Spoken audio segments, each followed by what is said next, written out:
The topic is Making It in Higher Education, College Life 101, and we're talking to Attorney Michael McDonald from Tennessee State University. Attorney McDonald, we promised that we'd give you an opportunity to, excuse me, to talk about the research efforts that you undoubtedly had to go through in order to bring this book into publication. Let's talk about it from that perspective, what you decided to put in and why you decided to, that kind of information I think would be quite interesting. Well, one of the things that I think is fascinating is that I've always enjoyed writing, and I've had written articles before, had actually had the opportunity to write a commentary for one of the local community papers, and enjoyed doing that. And had realized just, I mean, that's a powerful mechanism for communicating the word to people. And it was because of a couple experiences that I'd had with some young people. And had read about with several young people that really sent me in the direction to explore a little bit more just about the college experience for young people.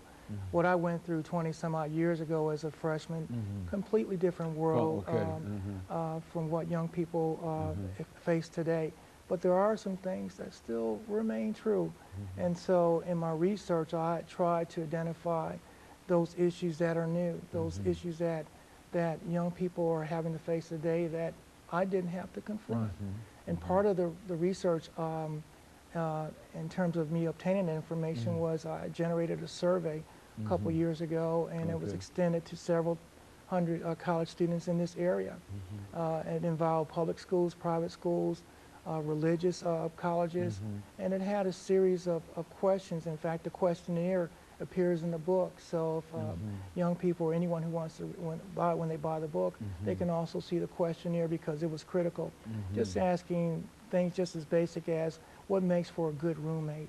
Well, what does make for a good roommate? Makes for a good roommate. One of the things they talk about is someone who can be trusted. Someone who can be trusted, someone who you can confide in, someone who's neat.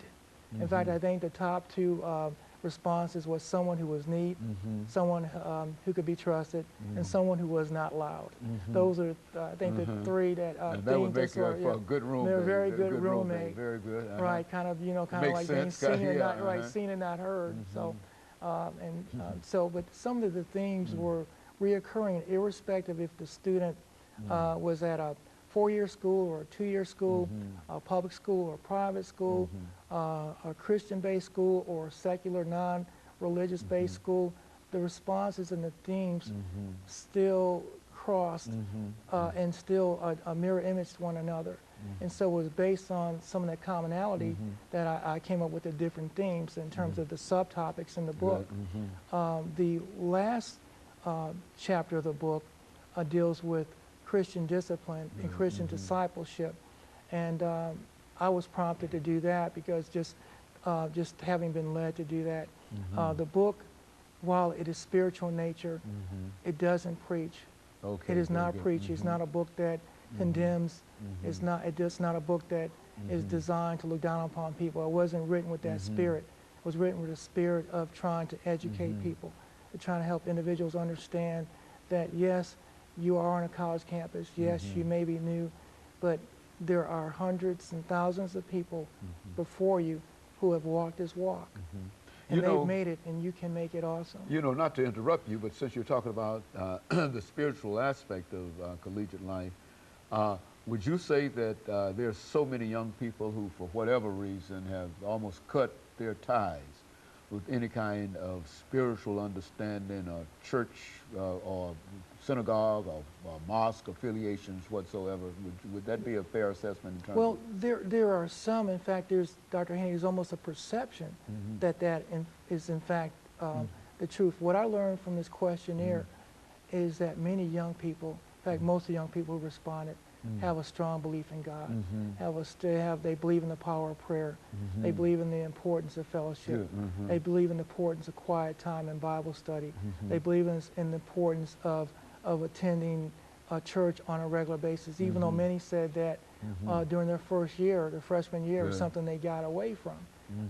Because the other thing I need to mention is that most of the people who completed this questionnaire were upperclassmen looking backwards and saying, if you had to do it over again, this is how I would do things.